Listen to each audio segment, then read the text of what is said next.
Dustin, quick story time. Yeah. Just to give you a glimpse into preteen parenting.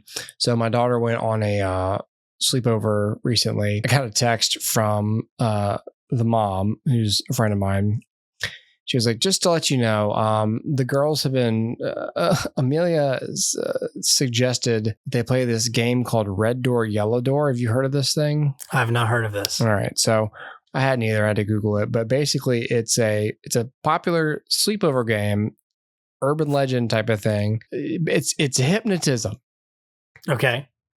So my daughter had read up on how to do it, and with consent was hypnotizing these other girls, where you get them into this state and you direct them through a visualized like house of doors. And it's like certain colors of doors are bad. And you go through this one. What do you see? Okay. Do you want to leave? You know, she was telling me all about this. She said, and I kind of put a stop to it because I think Amelia like succeeded like hypnotizing them. I was like, what?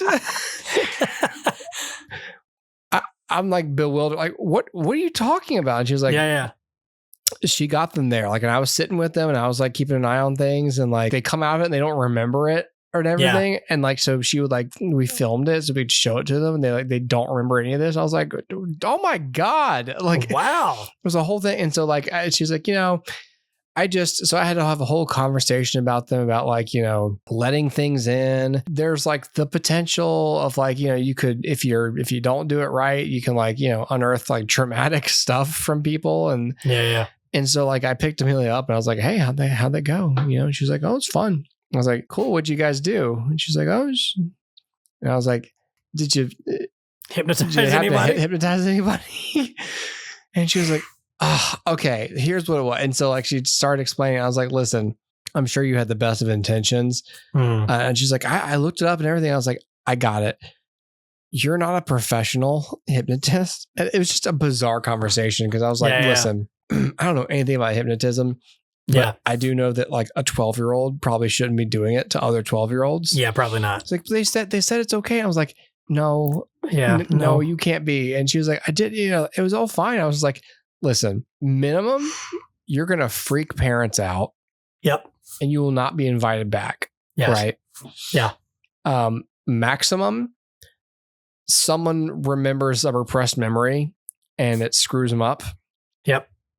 Super maximum, you let Satan in. Like you usher in.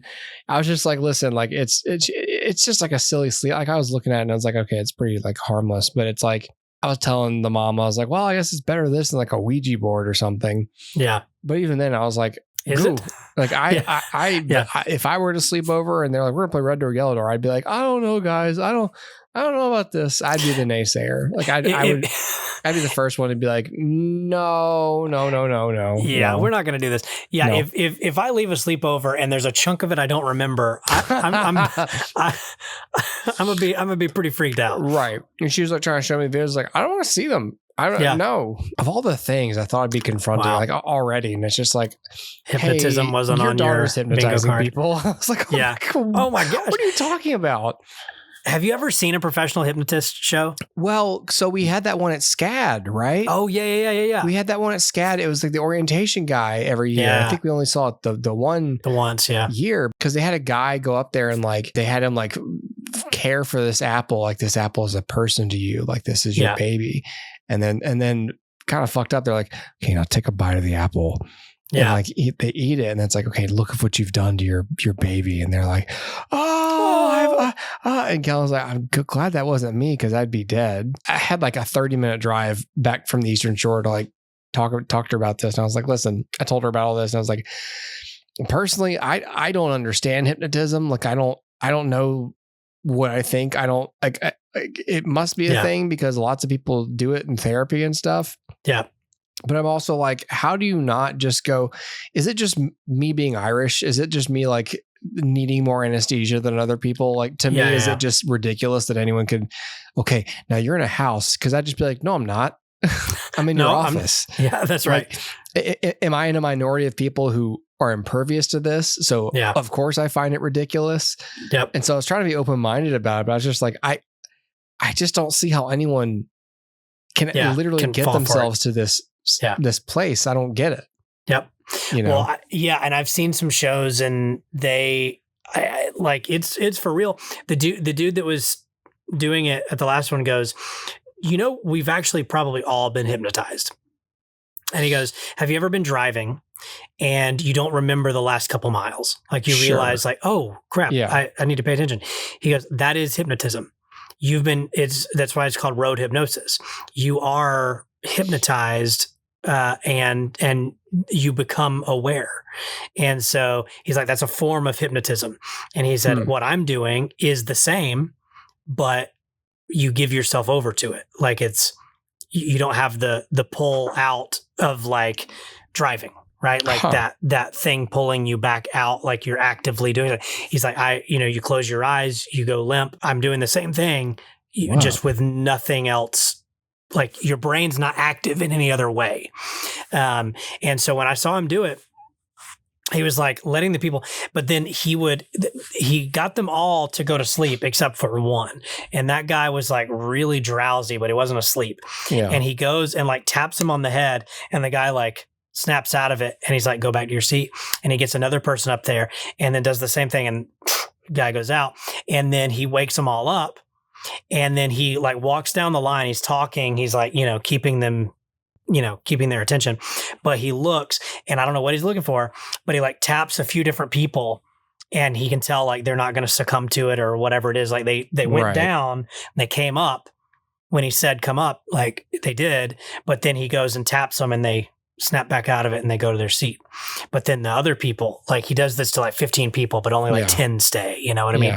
And like, then those 10 are like in it. And I'm like, I don't know what he's looking for, but like, it's real because those 5 people weren't going to participate, right? He could tell. And I don't know how he knows what he's looking for. I don't get it, but like, it's totally true. Like, and he can do the whole thing. And like the people are saying things and doing things that I'm like, I don't know. And, someone was on stage and like talking about, their sexuality. And I'm like, I hope this person is ready to share this. Yeah. And it's like that kind of stuff where I'm like, okay. But that's what's happening. And I'm like, okay. That's why I understand it in the context of like, you're at a therapist's office. Yeah, sure. And it's like, you're supposed to be candid. And so in front of an audience though. Yeah. Right. But in front of an audience, it's like, goo, that's something else. So I don't know. Yeah. I'd be so curious to see if it would work. Right. And to be shown a video of myself afterwards, like, here's everything you said. And like have the opportunity to be like, in control. Yeah. To be like, I don't think any of those things. Like, you know, like to Monday morning quarterback at like, no, I never did that, or to be like, oh my God. Yes. It got me thinking a lot about it. But like in the context of that, I was like, I don't hypnotize people to sleep over, Right. Especially before bedtime. This is some, Slender Man shit, Yeah, like, exactly. Just the concept of like, oh, for God's sake, now I have to like be on the lookout for like sleepover games. Yeah. Yep. And my daughter's the ringleader. And your other 3 kids who've been hypnotized multiple times during the trial and error of this, and they have no idea. I did ask her. I was like, "You haven't done this to your brothers, have you?" She's like, "Oh, no. No, just you, Dad." It's like, I've just done it to you 18 times. It's like, oh, is that why there's an inflatable castle outside? I don't remember buying that at all. Like, that was me. Yeah, that was me. Yeah. Yeah. Remember how you made me the sole beneficiary of your life insurance? I don't remember that. What? Well, you did. Yeah. Well, here you go. This is your signature, isn't it? I'm like, it is. Okay. Yeah. Yeah. If she was smart, it would be much smaller things. It would be like, remember that time you got me the Big Mac? Yeah. And you're like, the Big Mac. And you're like, I don't remember buying you I would a Big never Mac. pay for a Big Mac. Like you did. You did. Check your receipts. Tasty. That's right. Yeah, so good. It was so good. Yeah, it was wild. Yeah. So, so now that's happening. Yeah. Yeah. Okay. Speaking of that, this is the Good Boy episode.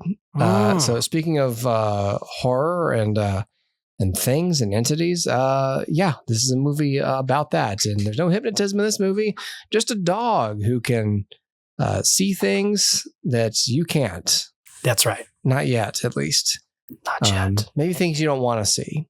That's right. So, all right. Well, yeah, please enjoy Good Boy. Good Boy. Dustin, do we have time to talk about Good Boy? Sure. We can talk about Good Boy. Let's talk about Good Boy. Let's talk about it. You set this thing up. I'll die. Look who's here.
I guess I'm next. I should never have come here.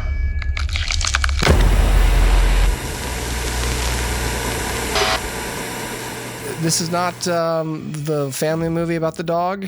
This is not the comedy with Jacob Tremblay. Mm-hmm. This is a new thing. It's a new thing. A horror film directed by Ben Leonberg, who co-wrote it with Alex Cannon, starring Indy, the dog, Shane Jensen, Ariel Friedman, and Larry Fessenden. And so this is, I guess, technically a feature-length film, although it's not, though. Isn't feature-length have to be like 80 minutes? Yeah, I was going to say 80 or 90. Yeah, so this is not quite 73-minute long film. So I'm not going to call it a feature-length film. A long short film. A long short film, right? This is a Shudder, or was this distributed by Shudder? So this is independently made. Yeah. Joint distribution with IFC Films and Shudder.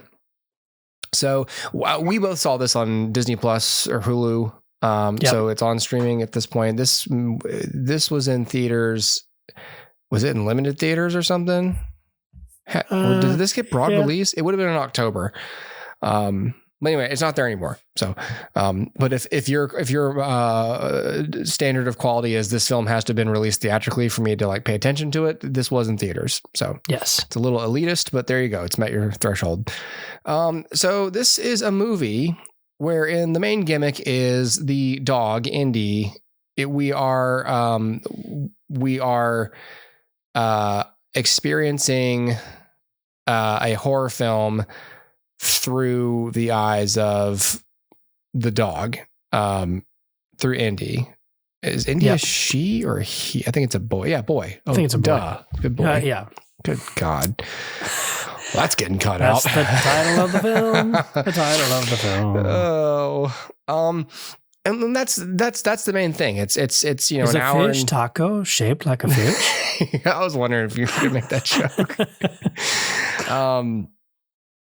The whole gimmick is it's an hour and change of watching a dog, and just sort of witnessing familiar horror tropes through a different perspective, the perspective of the pet, who is normally the companion in horror films of the actual main protagonist.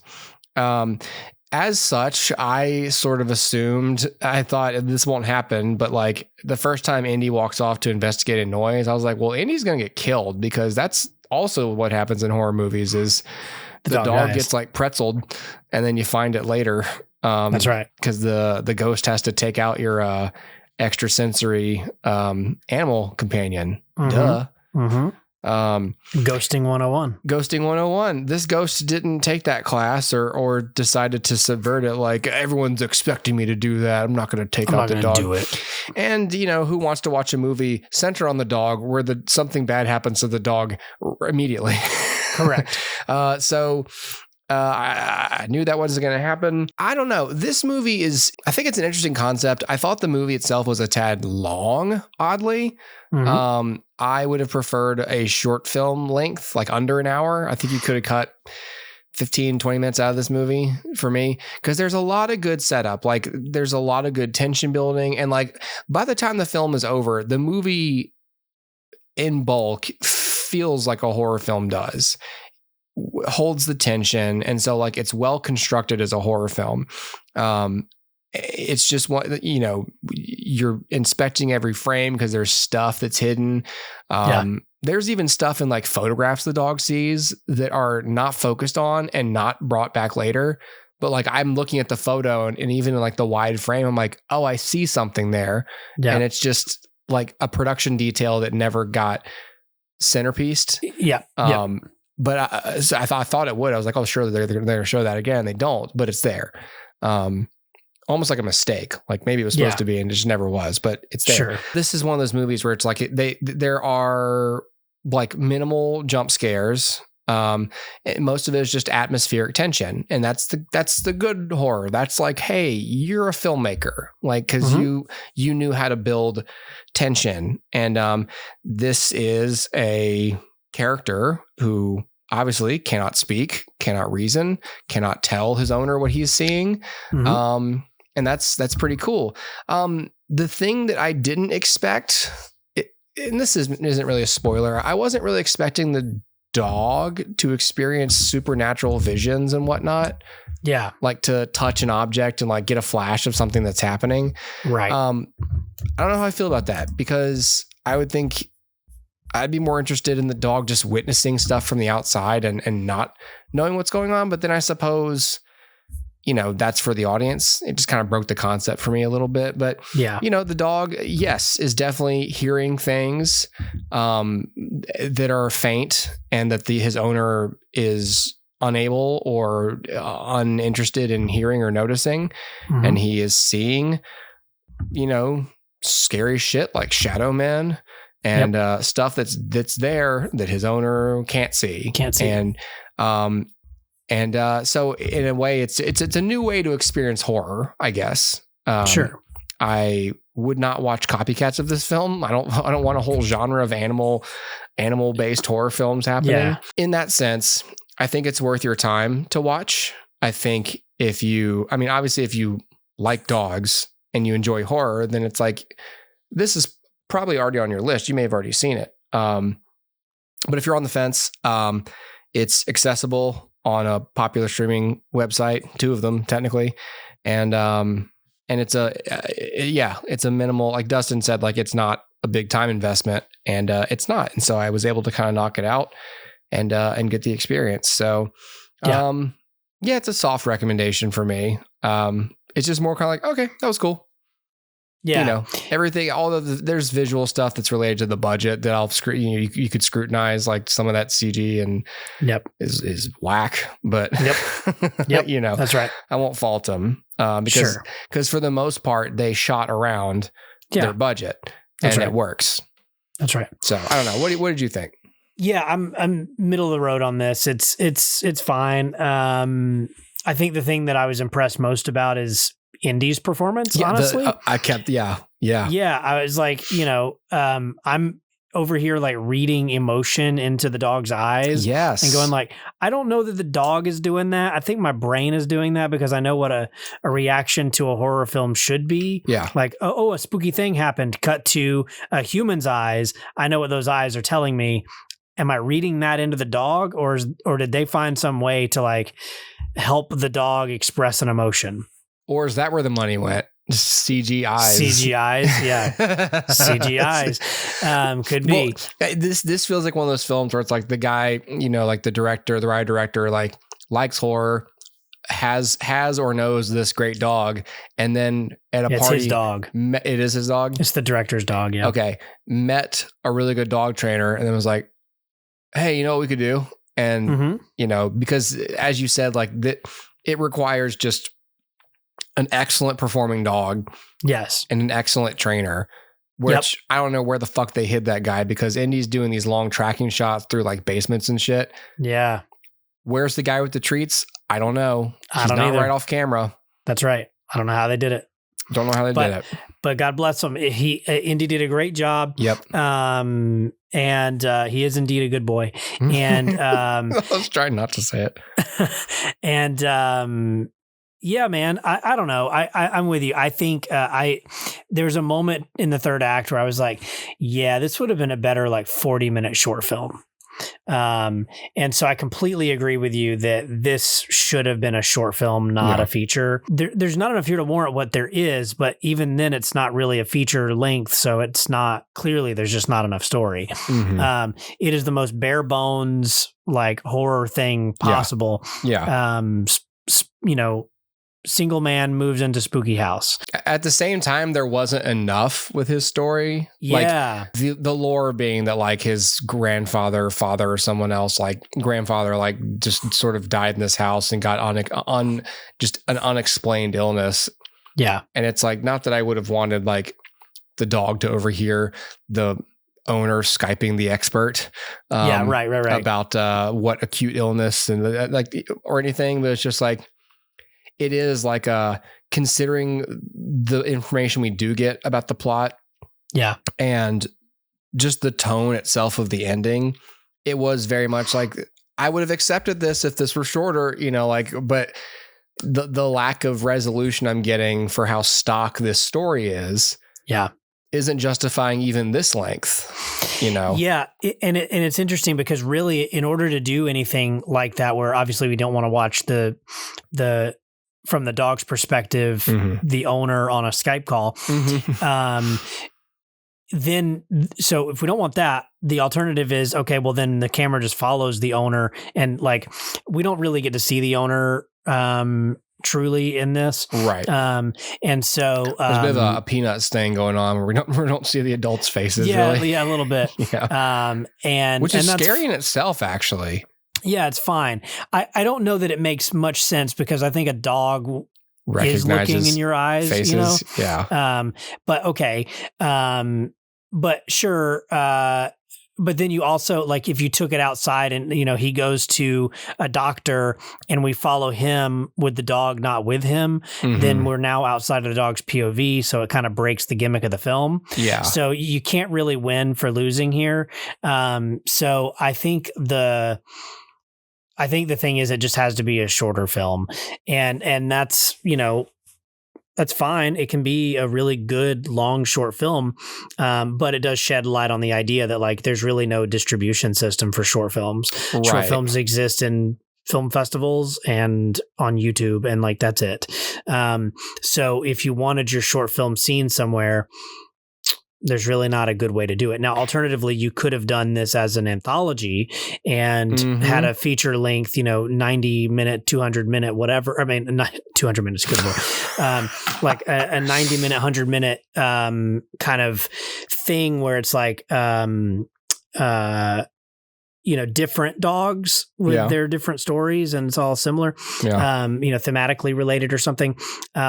You could have done that. It would have been fine. Or just other short, like this, a horror anthology, and this is the only one that follows the dog. There's another one that's animated. There's another one that's whatever. Yeah. That's all French people or something, you know, like just right. Yeah. It would have been like one of those, like, holy shit, did you see that one anthology, you know, Le Good Boy, and just do the one with the dog. Like, I think it would have created more buzz within like a larger thing. There's a lot here that doesn't make a lot of sense in terms of even like the horror stuff. So there's like a moment. I guess this is spoilers. Whatever. Yeah, let's spoil it. There's a moment where the owner is like banging his head into the wall and you know, making his head bleed. And then when he seemingly comes to, he's just like, oh, okay, let's go to bed. And I'm like, well, hold on. What? Yeah. Anybody even in a normal horror movie, would have woken up from that trance and gone, what did I just do? What the fuck? Yeah. Yeah. And like it would have been a thing, and then they would have gone to the doctor, or they would have done whatever. Like there would have been, it would have been a moment of change for the character, and this wasn't really that. But having said that, I also recognize that it seems to me the actual metaphor of the film, or like what it's telling in the real world, is the idea of what it's like for a dog whose owner has a terminal illness and, you know, passes away. What happens to the dog? Like, what does the dog feel? And so in many ways, this film is just, it's like, there's an argument to be made that there's no entity, there's nothing, you know, like none of this is real. All it is the human dying, and the dog who's able to perceive the sickness in some, you know, empathic way, whatever. The dog is able to perceive it, and so the dog sort of trying to, with his limited, you know, brain capacity, say like, what is this thing that seems to be, you know, haunting us? It must be a man, but I can't imagine a man, so it's just like a shape, you know, whatever. Yeah, it's kind of like buried in the exposition with his sister. She's talking about, like, you know, dogs can pick up things, they can smell sicknesses, you know. Yeah, right. And so it seems like the idea is that. Yeah. If that's the case, then I think a couple things break that metaphor, or that allegory. And one of the things that this does is exactly what you said, the visions. Yeah. Right? Like the visions the dog has, clearly a dog really isn't capable of those things. Right. Of imagining in that way. Yeah. Now, do dogs dream? Yeah, totally. Yeah. Do they dream like that? I don't know. I fucking hope not. Yeah, right. Like I've seen dogs, you know, my dog dream, and when she dreamt, it was like you could see her like paws moving, like she's running in her dream or something. And I'm like, okay, she's probably, like, every owner sees their dog do that, goes, oh, he's chasing squirrels. Oh. It's like, oh, he's having the time of his life. No, I'm running from my father. Yeah, it's like that's what all dogs do in our brains. Is like dogs are just like happy time, everything is happy now, and so, but maybe they're dreaming of shadow men that are, you know, haunting their owners. I bet Tiptoes dreams of that kind of shit. He's such a fearful, skittish guy. I bet he has nightmares out the wazoo. Probably. That one guy tried to pick me up. Oh. I think cats do anyway. Like dogs are out here going like, life is great, life is grand. Yeah. And cats are going like, I hate everything, I hate everyone. Cats, my God, suspect everybody. So their dreams are for paranoia. Everyone's a murderer, and I'm scared of everything. Everyone who wants to pick me up is bad. Yeah, that's right. And yeah, man, I don't know, but I thought it was fine. I just, again, I thought like, I wasn't clear. This is another example. We've talked about this before, of like clarity of the rules of your monster, clarity on like what can happen is so good at allowing your imagination to run free. It's one of the reasons why like Jaws endures, is because we know what a shark can do. If suddenly a shark were like, you know, flying overhead, then you're going to be like, oh, I don't understand this. I don't understand what's happening here. It's the same thing here. I don't understand. And then I'll also say like, sometimes with horror movies like this, where it's so big on atmosphere and pacing and like studying the corner of every frame for, you know, mysterious figures or weird things, that after the film is over, sometimes I look back on it and go, there was a lot of wasted time there. And you could argue, well, the time's not wasted if it was making you feel tense. And I would argue back, I think that happens the first few times and then you grow numb to it. And I think this is a case of that. The first few times genuinely pretty spooky. Like, ooh, yeah, it's in the corner. Oh, yeah, it's over there. Whatever. That's actually kind of scary. There's like a couple good, like not even like jump scares, but just like sudden movements by the entity that I'm like, oh yeah, that's nice. That's well done. But then by the time the climax comes around, I'm like, I'm tired of seeing him. Like I'm tired of looking at every frame. I'm tired of trying to find him in everything. It doesn't matter. I'm over it. And so maybe that's a me problem, but it does feel like it happens so often where you're studying the corner of every frame that by the time you get to the end, by the time I got to the end, I'm no longer motivated to do that. Yeah, but I will say in this film's defense too, there was one moment that stood out to me. And this is because I'm such a huge fan of Psycho, Alfred Hitchcock's Psycho. There's a moment early in the film where Indy goes up the steps to, what is like the master bedroom. And there's like a little room outside, like a mud room or whatever, outside of the master bedroom.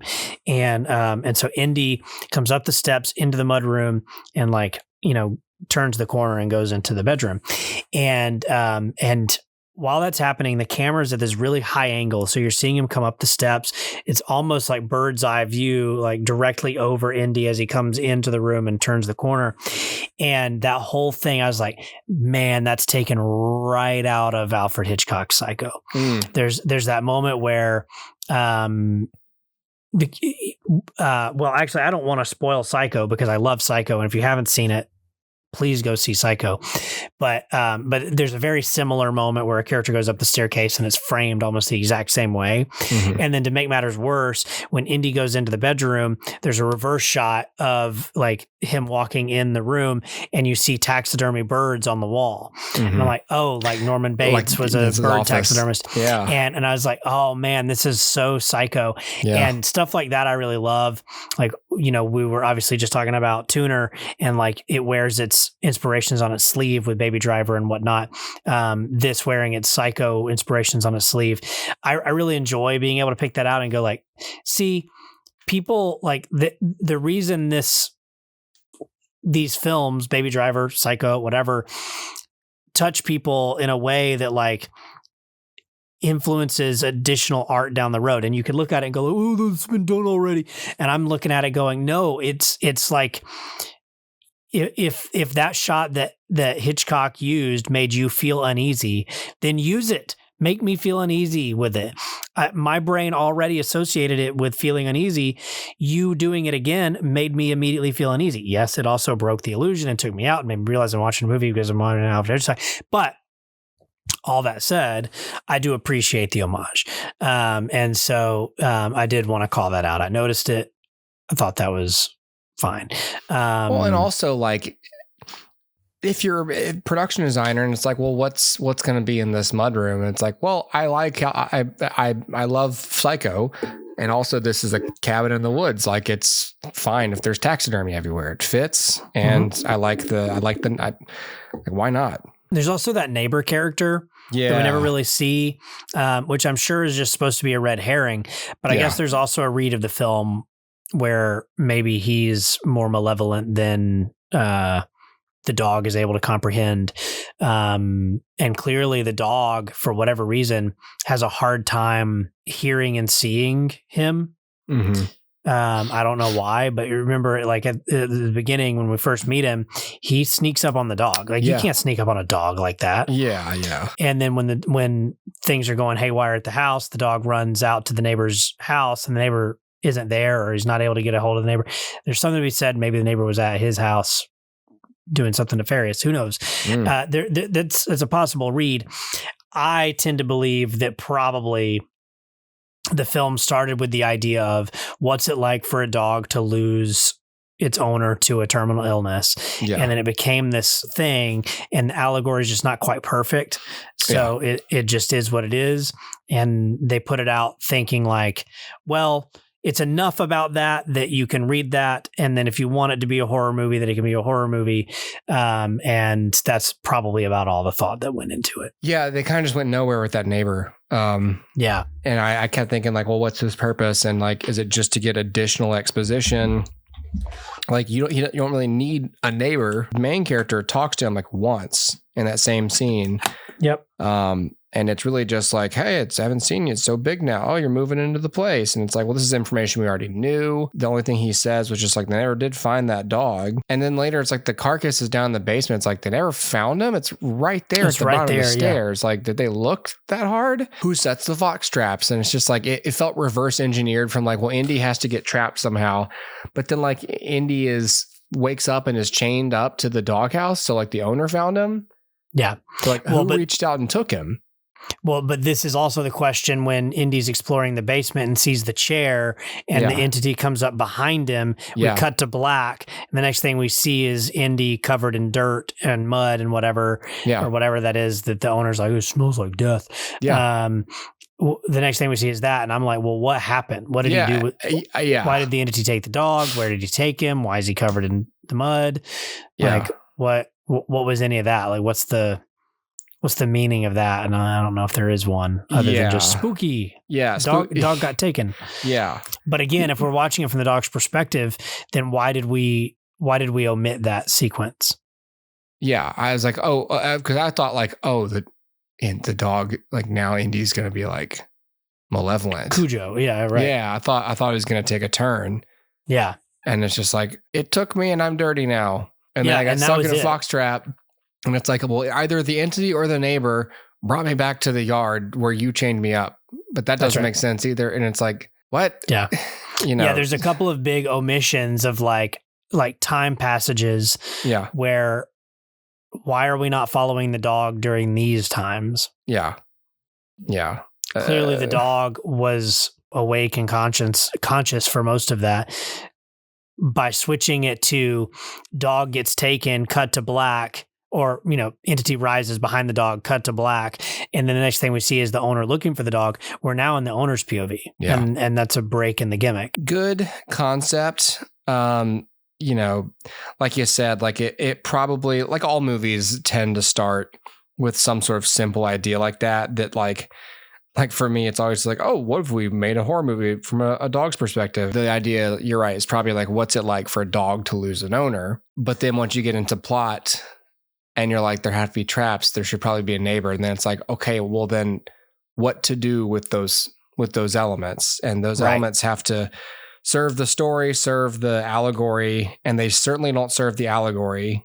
And so it's like, all right, well then they have to be minimal to the narrative, so that they don't give false meaning. The neighbor works as a red herring. Yeah. But like to introduce a whole character and pay an actor for essentially one scene of, what you doing out here, boy? I was like, oh shit. Yeah, that's right. But as soon as it's like, oh no, I'm just your friend. And then we never see him again. Or that one other time where he's like, oh, you're right about where the traps are. It's like, yeah, why are you here? That's right. That's right. What's your purpose? Well, as soon as he's like the traps, I'm like, okay, so somebody's getting trapped. Yeah, it's gonna be either the dog or the owner or the entity itself, but somebody's getting trapped in these traps. But even that, it didn't really pay off. Like, okay, Indy got trapped, but not really, because then he just ended up in a different location. Yeah.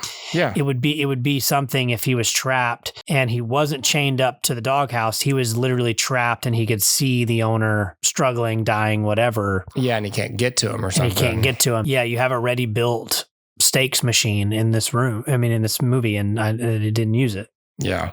Yeah, but it's a fine movie, whatever.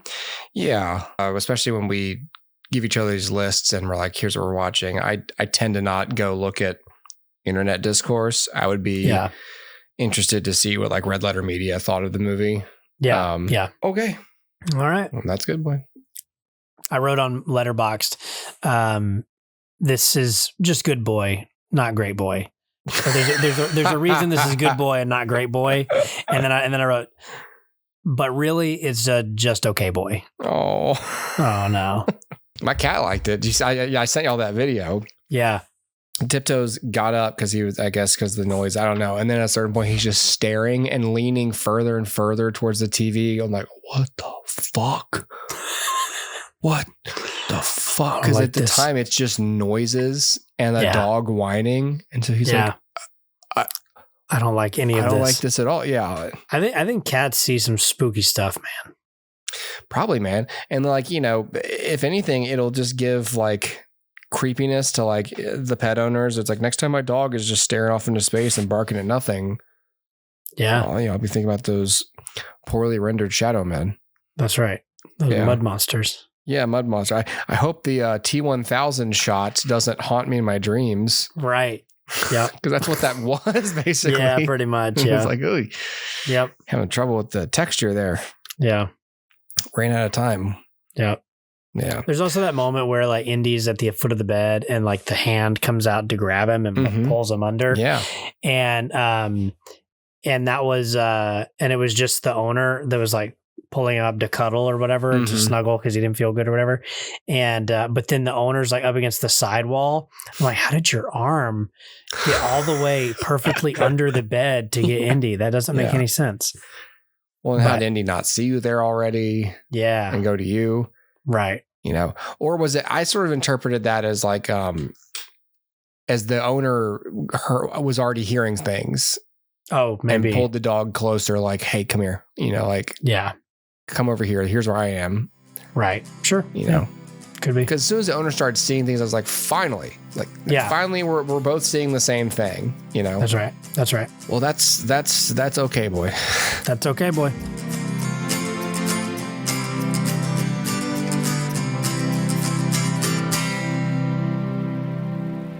It took me, and I'm dirty now.